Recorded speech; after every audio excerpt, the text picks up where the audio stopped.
Oi, gente! Vamos ao nosso último vídeo das questões comentadas da prova de 2014.1. As últimas questões. A questão 51 a 60, ok? 51. Há um fenômeno que ocorre quando o volume de vapor inflamável, inicialmente comprimido num recipiente, escapa repentinamente para a atmosfera. Devido à despressurização, forma-se um volume esférico de gás, cuja superfície externa queima, enquanto a massa inteira eleva-se por efeito da redução da densidade provocada pelo aquecimento. Tal fenômeno recebe o nome... Então, devido a esse conceito, de acordo com o conceito, nós temos a bola de fogo. O que é a bola de fogo? Encontrei alguns materiais falando em fireball ou blade. Diz, rompimento de um vaso. Estava comprimido, escapa repentinamente, beleza. Formação de nuvens de vapor. Forma um volume atmosférico de gás, beleza. Erupção de líquido em chamas. Eleva-se por efeito de densidade provocada pelo superaquecimento e explosão de explosivos. Dá no mesmo. Então, de acordo com os conceitinhos bem tranquilos, esses são bem objetivos, tá, gente? São as frasezinhas que tem que lembrar sobre bola de fogo. Porque é a segunda prova que eu vejo falando bola de fogo, hein? Presta atenção. Porque ele também, na outra prova, não estava escrito bola de fogo, estava escrito blade, se não me engano. Então, é isso aí. Alternativa B, bola de fogo. Mas vamos dar uma olhadinha?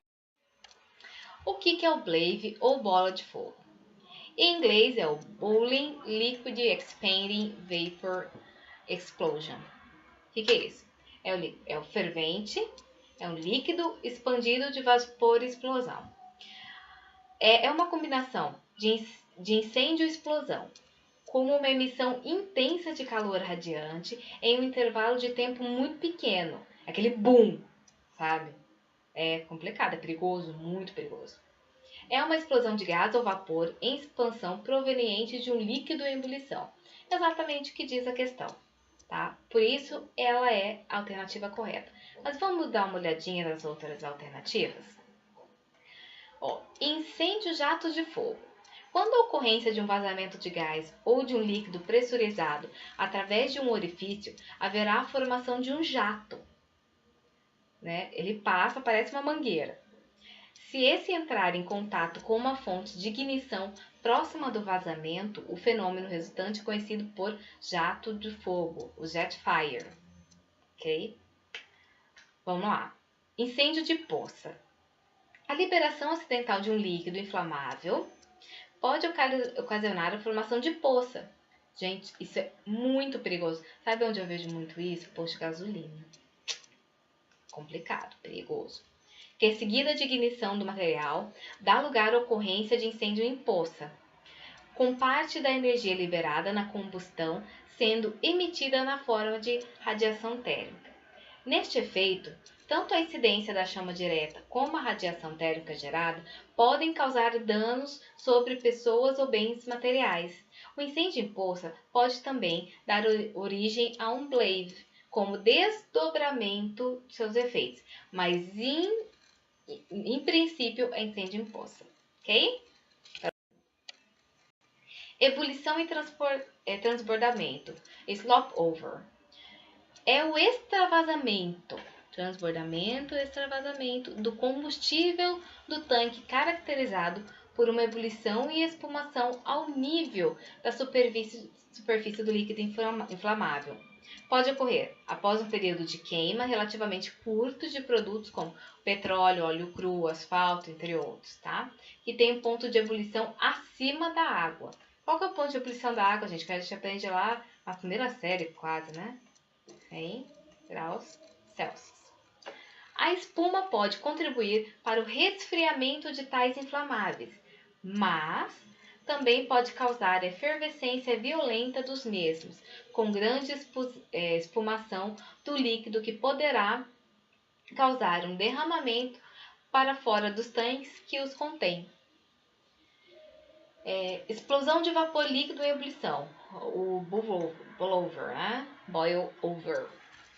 Uma ejeção violenta de combustível, boil-over, pode ocorrer após um prolongado período de queima de produtos viscosos, tais como asfalto, óleo puro, petróleo, entre outros. Gente, essas informações eu encontrei num blog chamado Bombeiro, acho que Osvaldo, se eu não me engano, com W, tá?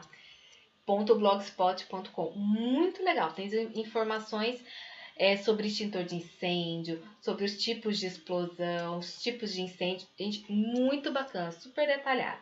Quem puder, dá uma olhadinha. É Bombeiro Osvaldo com W, tá bom? Pra próxima. Questão 52. Essa questão, mais a 56, se não me engano, a Caroline pediu para fazer. Chegamos a ela, Carol. Olha, o Carol super íntimo. Vamos lá. NR7. Programa de Controle Médico de Saúde Ocupacional, PCMSO. Dispõe que o médico emitirá para cada exame médico realizado o atestado de saúde ocupacional. Beleza. Até aí, beleza. ASO em 4 vias? Não, amor. São 2 vias. B. O prazo máximo para a realização do exame médico para a mudança de função é até uma semana após decorrida essa mudança de função? Não, é antes, gente, é antes. Depende da quantidade que eles falaram aqui. Falou após, tá errado. Ok? C. O relatório anual do PCMSO deverá ser apresentado na reunião de direção da empresa e aprovado pela Comissão Interna de Prevenção de Acidentes, a CIPA. Manda lá.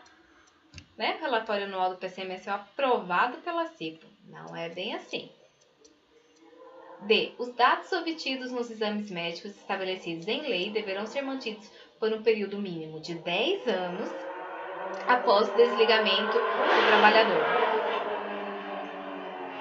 Não, não é. Desculpa, gente, tem um filho de Deus aqui que tá precisando de atenção e tira o escapamento da moto, faz esses barulhos.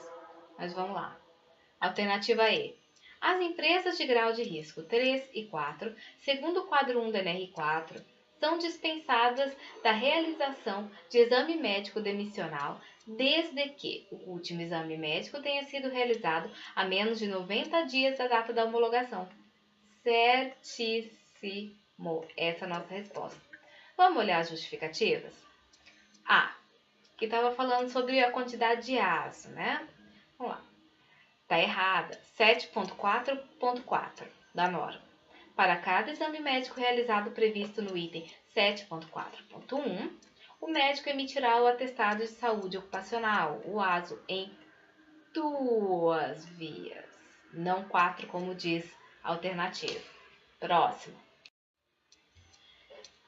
O prazo máximo para a realização do exame médico para mudança de função é de até uma semana após decorrida essa mudança de função. Não, como eu já falei para vocês, independente do tempo, após já era. O item 7.4.3.4 corrobora isso. No exame médico de mudança de função será obrigatoriamente realizada antes da data da mudança. E lembre-se, mudança de função, gente, quando nós vamos fazer esse exame é quando há mudança de risco. O trabalhador vai estar exposto a riscos diferentes da função passada. Agora, por exemplo, se você for promovido dentro da sua linha de cargo, por exemplo, eu era analista júnior do meu setor, agora eu sou analista pleno. Isso não tem mudança de risco, a menos que tenha uma mudança brusca de atividade, o que não acontece na maioria das vezes. Em geral, isso é para promoção salarial, né? Passa período de experiência e tal, isso é totalmente permitido, super tranquilo. Mas não expõe o trabalhador a risco diferente, então não precisa fazer o exame de mudança de função, tá bom? Vamos lá para a alternativa C, que ele fala sobre o relatório anual do PCMSO. Ela está errada porque o item 7.4.6.2, ele diz que o relatório anual deverá ser apresentado e discutido com a CIPA, não aprovado por ela. quando existente na empresa, de acordo com o NR5, sendo sua cópia anexada ao livro de atas daquela comissão. Lembre-se, gente, a CIPA, 99% das vezes, é composta de pessoas leigas na área de saúde e segurança do trabalho. Elas não têm conhecimento técnico suficiente para fazer esse tipo de aprovação. Então, por isso, é um absurdo falar isso, né? Então, vamos lá. Alternativa D. Ela está errada porque o item 7.4.5.1 diz que os registros que se referem ao item anterior deverão ser mantidos pelo período mínimo de 20 anos, não 10, como diz a alternativa, após o desligamento do trabalhador, ok? Agora, a nossa alternativa correta, que é corroborada pelo item 7.4.3.5, que diz que no exame demissional, né, será obrigatoriamente realizado até a data da homologação, desde que o último exame médico ocupacional tenha sido realizado há mais de 90 dias para as empresas de grau de risco 3 e 4, segundo o quadro 1 da NR4. É isso aí. Bora para a próxima. 57. Vamos falar da ergonomia. Essa bichinha tá em todas as provas. NR17, ergonomia, recomenda que determinados padrões de conforto ambiental sejam seguidos nos locais de trabalho onde são executadas atividades que exijam solicitação intelectual e atenção constantes. Esses padrões devem ser de... Vamos direto para os comentários aqui, ó. 90 decibéis como nível máximo de ruído? Não, meus amores. Isso nem precisa na NR17, temos a NR15, né, que corrobora. E fala, ó, mas temos o item aqui. O 17.5.2.1 diz que para essas atividades que possuem características definidas no subítem anterior, mas não apresentam equivalência ou correlação com aquelas relacionadas à NBR 10.152, o nível de ruído aceitável para o efeito de conforto será de 65 decibéis na curva A, né, e a curva de avaliação de ruído, NC, de valor não superior a 60 decibéis. Níveis de ruído de acordo com o estabelecido na NBR 10.152, norma brasileira registrada no Inmetro. Dê uma olhadinha nessa NBR. Pelo menos dê uma olhadinha nos quadros dela, são bem legais. Alternativa B.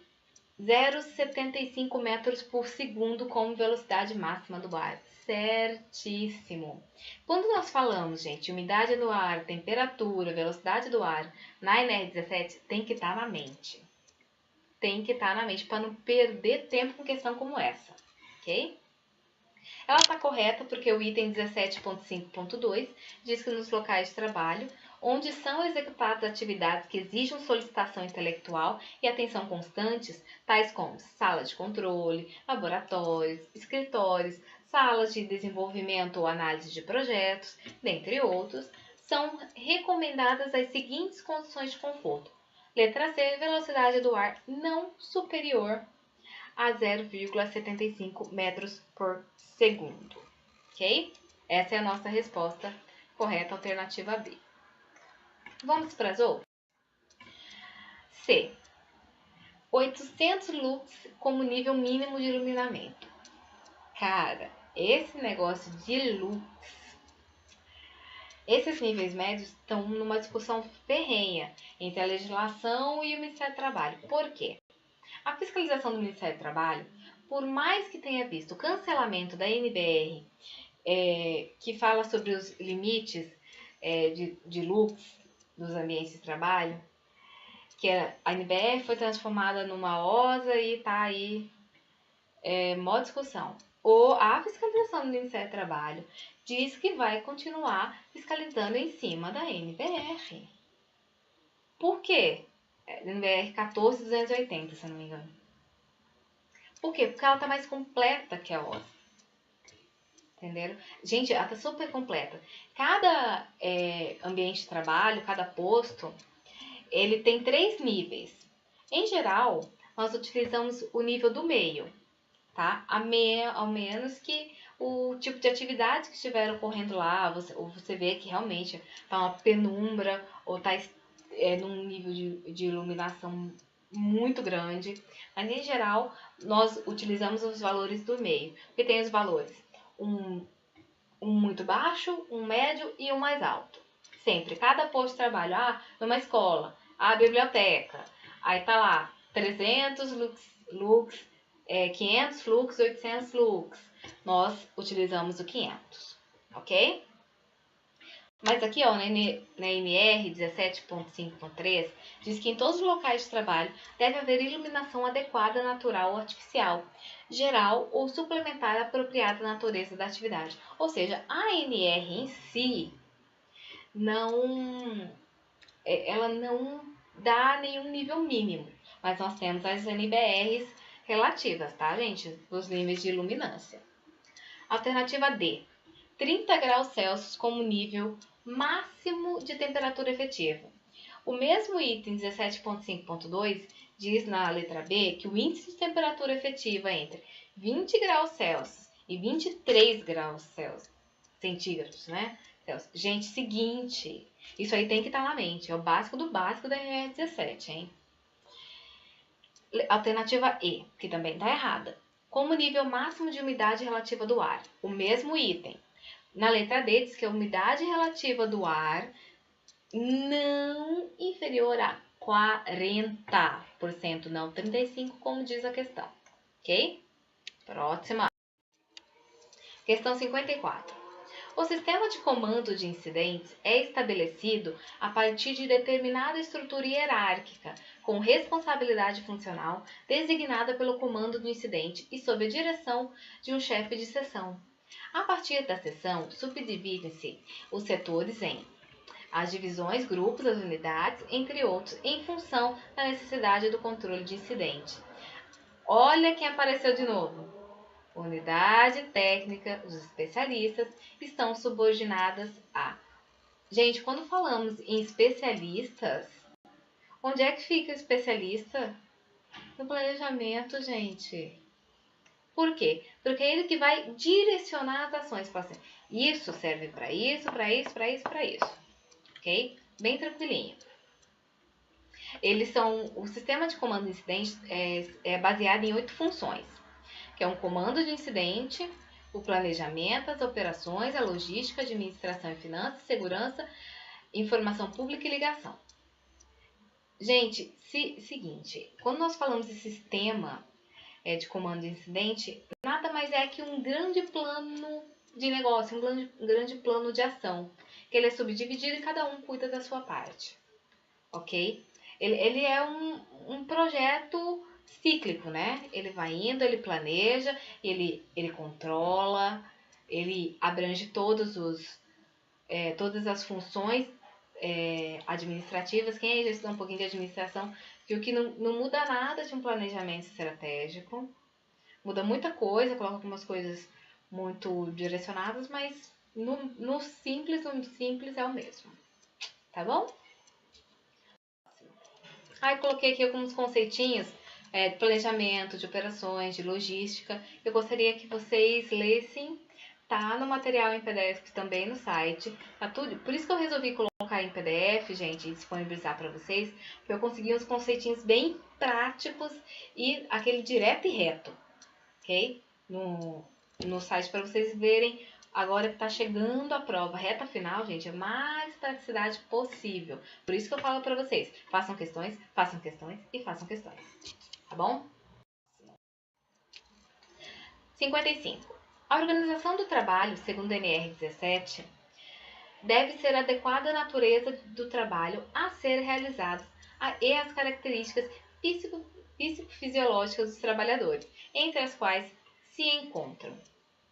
Gente, quando nós falamos em NR17, lembra-se, não é o trabalhador que se adequa ao local de trabalho, é o local de trabalho que tem que se adequar ao trabalhador. Então, quando nós vamos falar em adequação à natureza do trabalho, nós falamos em quê? Na parte produtiva do trabalho. Então, capacitação psicológica, não é bem assim. Intelectual, tudo subjetivo isso. Condições físicas, depende. Trabalho em equipe, não tem nada a ver com isso. Então, são as normas de produção. Aí nós temos alguns pontos da NR aqui que eu achei bem interessante conversarmos. Bem no iniciozinho dela, 17.1, fala que a norma ela visa estabelecer parâmetros que permitam a adaptação das condições de trabalho às características psicofisiológicas dos trabalhadores, de modo a proporcionar o máximo de conforto, segurança e desempenho eficiente. Gente, é o local de trabalho que será para o trabalhador, não o trabalhador é o local de trabalho. Por exemplo, eu tenho 1,5 m. Tem mesa que eu vou sentar que eu não alcanço o meu pé no chão. Quando eu vou adequar a cadeira, eu não alcanço. Eu preciso de quê? Dos apoios de pé, né? Fazer o quê? Eu preciso estar confortável para realizar meu trabalho. Acontece, cada um tem as suas características.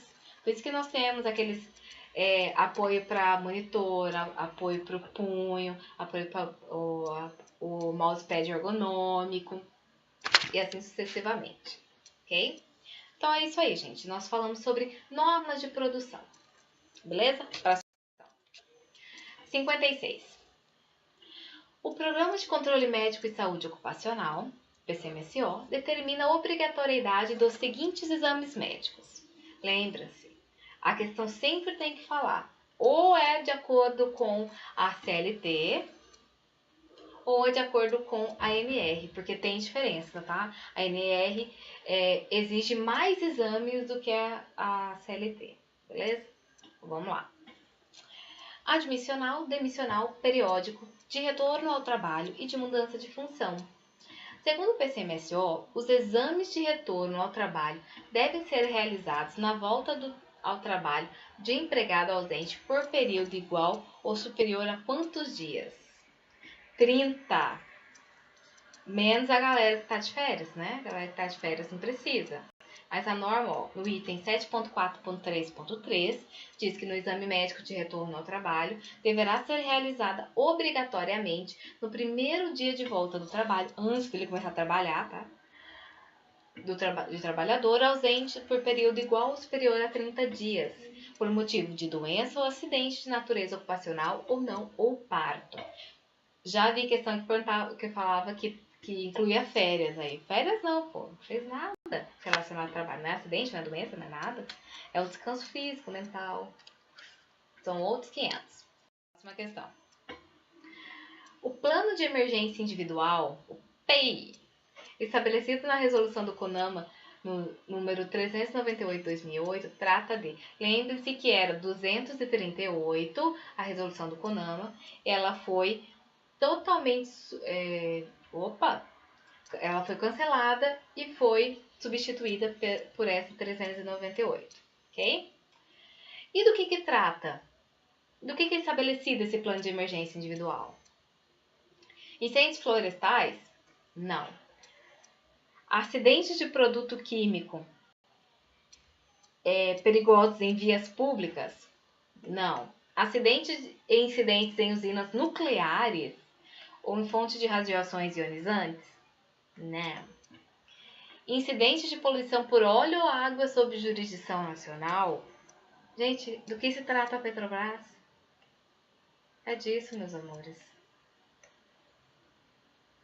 As cidades que estão distribuídas as vagas, em sua maioria, vocês vão trabalhar onde? Em portos. Então, prestem atenção. Alternativa E, explosões e incêndios em empresas que armazenam uma determinada quantidade de líquidos, gases inflamáveis. Uma determinada é ótima, né? Vamos aos comentários, eu tirei lá da resolução, tá? Dispõe sobre conteúdo mínimo do plano de emergência individual para acidentes de poluição por óleo em águas sob jurisdição nacional. Achamos a resposta, galera. Bem tranquilo. Gente, isso aqui é o comecinho da norma, da resolução. Tá bem tranquilo. Beleza? Próxima questão. Nos termos do Decreto 8.127 de 2013, foi instituído o Sistema de Informações sobre Incidentes de Poluição por Óleo em Águas sob Jurisdição Nacional, o SISNOLH, com o objetivo de consolidar e disseminar em tempo real informação geográfica sobre prevenção, preparação e resposta a incidentes de poluição por óleo. Olha, o seu desenvolvimento e a sua implantação cabem ao... Gente, águas, poluição, vamos ligar quem? Vamos ligar ao Gabinete Civil da Presidência? Não. Vamos ligar ao Ministério da Ciência e da Tecnologia? Não. A Marinha? Não. Minas e Energia? Não. Poluição, águas. Poluição, águas. Quem que é? Qual que é o instituto que cuida disso? IBAMA. Letícia, vou precisar decorar esse artigo 5º? Não precisa. Pensando, fazendo uma associação lógica, você já achava a resposta. Ok? Mas vamos ao artigo 5º do decreto. O comitê executivo será composto por representantes dos seguintes órgãos, para todo mundo, a galera aí. O comitê executivo será coordenado pelo Ministério do Meio Ambiente, que exercerá a função de autoridade nacional do Plano Nacional de Incidentes. Ou seja, quem que cuida, quem que faz parte do... O único que faz parte do Ministério do Ambiente aí, do Meio Ambiente aí, gente, IBAMA. Super tranquilo. O mesmo decreto será considerado autoridade nacional ou integrante do Comitê Executivo do Plano Nacional de Contingência ou... Gente, a resposta é a mesma. Qual que é o ministério, gente? Meio Ambiente, poluição, águas. Águas, poluição. Quem que cuida? Quem que fiscaliza isso? Ministério do Meio Ambiente. Ok? Parágrafo único, mesma justificativa. Beleza? Tá super tranquilo. São questões dadas, ganhadas. Para ganhar 3 pontinhos, ó, delícia. E última questão desta prova e deste vídeo. Segundo o Decreto 8.127 de 2013, constitui ferramenta de gerenciamento de incidentes padronizada. Já vimos isso, inclusive, em questão da prova. Que permite ao seu usuário adotar estrutura organizacional integrada para suprir complexidades e demandas de acidentes únicos ou múltiplos, independente do local em que ocorram. Quem que nós estávamos falando há algumas questões atrás, que realmente planeja, organiza quando acontece algum incidente? Nós já vimos isso na prova. É o sistema de comando de incidentes. Na prova, se você prestar atenção na prova, você tem a resposta. Mas vamos aqui ao artigo 2 do decreto, tá?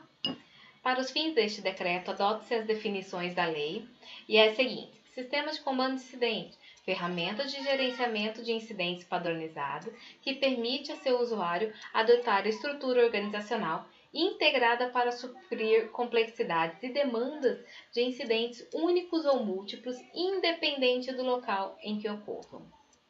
Pronto, gente. Na prova... Gente, foram 3 questões dadas, 3 pontinhos, ó, de mão beijada para vocês. Gente, esse foi a última questão dessa prova, a última desse vídeo. A partir de segunda-feira já tem os vídeos da prova de 2014.2, que eu já fiz ela, eu fiz as duas ao mesmo tempo, na verdade, uma seguida da outra, e tô postando aí em doses homeopáticas, tá? Estou fazendo também um materialzinho com conceitos que eu mais vi nas provas e as fórmulas, tá bom? Que, pelo menos nesse histórico das 4 provas que eu corrigi com vocês, são as que mais apareceram. Gente, fato, taxa de frequência, taxa de gravidade, dose de ruído e cálculo do anexo 3 da NR15, calor, tá bom? Isso vai ser fato que vai ter, porque tem todas as provas. Beleza? Muito obrigada, gente. Muito, muito, muito obrigada pelo retorno de vocês. E qualquer coisa, entre em contato comigo. E até o próximo vídeo. Tchau, tchau!